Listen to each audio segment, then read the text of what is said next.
मिर्जापुर वापस आ रहा है। मिर्जापुर नाम का जो शो एग्जिस्ट करता था Amazon प्राइम वीडियो के ऊपर, जिसके अब तक 3 सीजन आ चुके हैं, उसकी ऑफिशियल मूवी आ रही है जिसका अनाउंसमेंट काफी पहले से हो गया था, लेकिन आज उसका ऑफिशियल ट्रेलर आया है और ट्रेलर देख के लग रहा है कि माहौल गर्म होगा। अटैक में भी गन, डिफेंस में भी गन, मिर्जापुर अमेरिका। मिर्जापुर की इस मूवी को लेके एक्साइटमेंट तो तभी से थी जब से इसका अनाउंसमेंट हुआ। मैंने तब शायद वीडियो वगैरह भी बनाया होगा, आप जाके चेक कर लेना। लेकिन 2 बहुत इंपॉर्टेंट क्वेश्चंस अपने सामने थे। सबसे पहला कि कब सेट है ये पिक्चर। 3 कंप्लीट सीजन्स के अंदर हमने इसकी कंप्लीट स्टोरी देख ली, ऐसा फील होता है, जिसमें काफी सारे कैरेक्टर्स मारे गए थे, बट इस मूवी के अंदर वो सारे के सारे वापस आ रहे हैं। हर बार की तरह किसी का भी ट्रेलर देखने के बाद मैं उसके डिस्क्रिप्शन में गया तो इन्होंने खुद ही बता दिया क्या कास्ट है। उसका स्क्रीनशॉट ये रहा। अगर आपने इसका शो नहीं देखा तो मैं पहले से सॉरी बोलता हूँ, लेकिन सीजन 2 के एंड में मुन्ना भैया मर गए थे। उनको जब वापस लाया जा रहा है तो ये मूवी सीजन 2 के बाद तो नहीं सेट हो सकती है, लेकिन फिर सीजन 1 के एंड में गुड्डू पंडित का भाई बबलू पंडित को मार दिया था, तो फिर ये आने वाली मूवी सीजन 1 और सीजन 2 के बीच में भी सेट नहीं हो सकती। एंड इनफैक्ट मुन्ना भैया का जो फेवरेट दोस्त था कंपाउंडर, जिसने मेरे मन में एक परमानेंट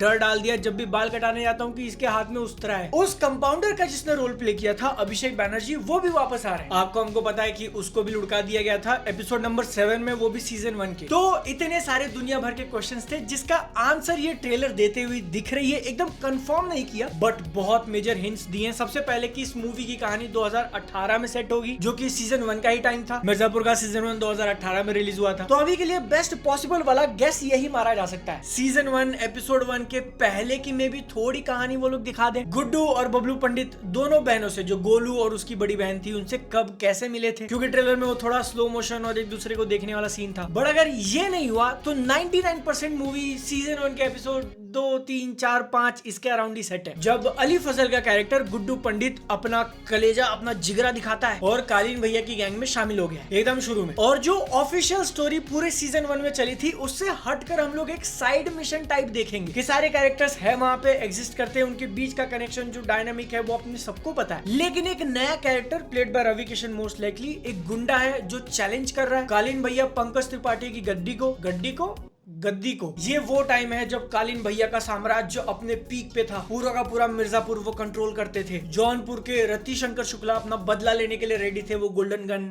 चेयर लेकर तो इस साइड मिशन के अंदर गुड्डू और बबलू कितना दिमाग लगाते हैं, कितना जोर लगाते हैं कालीन भैया के रैंक्स में ऊपर आने के लिए, इसके आसपास की कहानी मोस्ट लाइकली इस मूवी के अंदर देखने मिलेगी, बिना ऑफिशियल टाइमलाइन को छेड़छाड़ किए, है ना। वरना पता चलता है कि पिक्चर स्टार्ट तो ऐसे हो रही है, लेकिन हम लोग कुछ एक अलग इंसिडेंट देख लेते हैं और ऑफिशियल कहानी दूसरी हो गई। Multiverse ban. तो मिर्जापुर के सीजन 2 सीजन 3 में जो भी हुआ आप भूल जाओ, अब हम लोग मूवीज चलाएंगे। इसका पार्ट 2 पार्ट 3 देखना, क्योंकि मुझे लगता है वो बनेगा। ऑलरेडी मिर्जापुर का नाम इतना ज्यादा फेमस है, ट्रेलर देखकर अंदाजा आ रहा है कि काफी बैंगर मूवी होने वाली है। वो एनर्जी, वो स्पिरिट उन्होंने वापस से लाया है, बस सेंसर बोर्ड अपनी कैंची ना चलाए। मोस्ट लाइकली मेकर्स 18+ या अडल्ट रेटिंग ही टारगेट करेंगे, आई होप, क्योंकि आज के टाइम पे इंडिया में सबसे ज्यादा पैसा कमाने वाली मूवी 18+ ही है। मार धाड़ एक्शन एकदम। बबलू पंडित का जो कैरेक्टर था सीजन 1 में was played by Vikrant Massey, but इस मूवी के लिए वो रिटर्न नहीं कर रहे हैं, उनके रोल को रिकास्ट कर दिया। जीतू भैया आ रहे हैं, तो आप शॉक मत हो जाना कि यार ये कौन है। वो टीवी सीरियल में होता है ना कि एक ही दिन बहू बदल जाती है या माँ बदल जाती है, एंड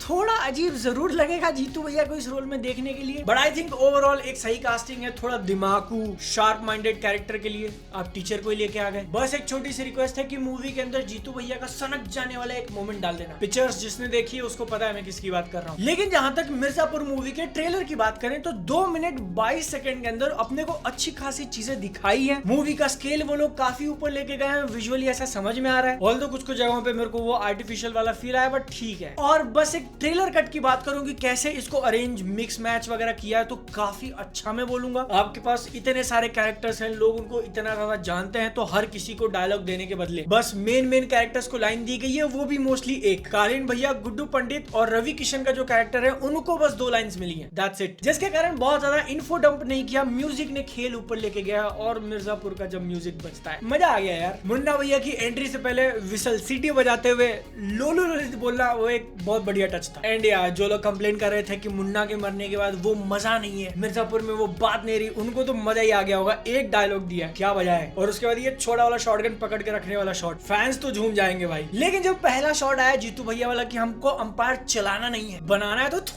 ऐसा एकदम से शॉक नहीं लगा तुमको कि अरे रवि किशन को ओवरऑल एक काफी अच्छा एडिशन कहा जाएगा, क्योंकि वो उस पूरे माहौल में एकदम फिट बैठते हैं। नमक कैसा छिड़का ऐसा करके, सॉल्ट बे की माँ पे भरोसा करके। लेकिन रवि किशन के इस कैरेक्टर के बारे में थोड़ा सोचोगे तो एक काफी इंटरेस्टिंग डिटेल पता चलेगी कि रेगिस्तान वाला एस्थेटिक दिया है। जब मिर्जापुर के टाइटल कार्ड आते हैं या फिर रवि किशन की एंट्री होती है तो एकदम पूरा रेगिस्तान नहीं है जैसा राजस्थान में होता है, बट वो वाला थोड़ा फील आ रहा है। मैंने थोड़ा बहुत इसके बारे में रिसर्च किया कि वो लोकेशन कहाँ हो सकती है, तो वो मिर्जापुर के आसपास कहीं भी नहीं है। तो अब या तो उस कैरेक्टर का स्ट्रॉन्ग बेस आगरा झांसी के आसपास हो सकता है, राजस्थान के बॉर्डर से सटके, मे बी कानपुर के पास ओराई, या फिर वो लोग इतना दूर जाएंगे नहीं, मिर्जापुर के नीचे ये जो थोड़ा बहुत तुमको ग्रे एरिया दिख रहा है और ये रेगिस्तान में से निकल के जो नाम आ रहे हैं वो थोड़े एग्जैजरेट किए हैं। लेकिन इसी ट्रेलर में थोड़ा आगे देखने के बाद कुछ कैरेक्टर्स राजस्थानी गेटअप में दिखते हैं। तो boys, we are definitely going to इधर आगरा या मथुरा एंड स्टेट की बॉर्डर पार करके वहां के गुंडों से भी लड़ेंगे। अब आप इस मूवी के लिए कितने एक्साइटेड हो वो कमेंट्स में बताना, बट आई फील कि ये काफी बड़ा टर्निंग पॉइंट हो सकता है इंडियन सिनेमा के लिए, क्योंकि एक बहुत पॉपुलर वेब सीरीज के ऊपर मूवीज तो बन चुकी है, हमने काफी देखी है बाहर भी, लेकिन वो मूवी को थिएटर में रिलीज करना इतने ग्रैंड स्केल पे ओटीटी प्लेटफॉर्म्स के लिए एक नया पत्ता हो सकता है। मिर्जापुर चल गई, उसने काफी पैसा कमा लिया, फिर इसका पार्ट 2 पार्ट 3 तो आएगा ही, बट दूसरे आईपीएस की भी पिक्चर बनेंगी, फिर पंचायत, सेक्रेट गेम्स। क्योंकि अभी के हिसाब से जो मोमेंटम है, जिस तरीके का ये ट्रेलर है, लग रहा है कि this Mirzapur movie is a sure shot winner. बस उनको पिक्चर ढंग की बनानी है। साउथ की पैन इंडिया मूवीज जो ऑडियंस चेस करती है ना कि टियर 2 टियर 3 गांव देहात, वहां पर भी मिर्जापुर इतना ज्यादा फेमस है, वो तो चलेगा ही टियर 1 मेट्रो सिटीज। थोड़ा सा टेंशन आ रहा है टॉक्सिक के लिए, क्योंकि इसके एक हफ्ते पहले का उसका रिलीज डेट है 26 अगस्त को यश आ रहे हैं, उसके 2 दिन बाद 28 तारीख को श्रद्धा कपूर, एंड उसके एक हफ्ते बाद ये मिर्जापुर। ओटीटी से थिएटर वाला ये इंटरेस्टिंग ट्रांजिशन देख के मेरे माइंड में एक ही बात आई, शायद आपको पता नहीं होगा कि पिक्चर हॉल में जो आप पैसे देकर मूवी देखने जाते हो वो 1080p होता है, लेकिन इतनी अच्छी मूवीज कैसे दिखती हैं कि आपका 4K टीवी भी झक मार जाए, वो आप इस वीडियो में चेक कर सकते हो। 4K की डार्क रियलिटी एक्सपोज करी हुई है। एजुकेट योरसेल्फ, सेहत का ध्यान भी रखो। मिलते हैं अगली बार, टाटा बाय बाय, चियाओ।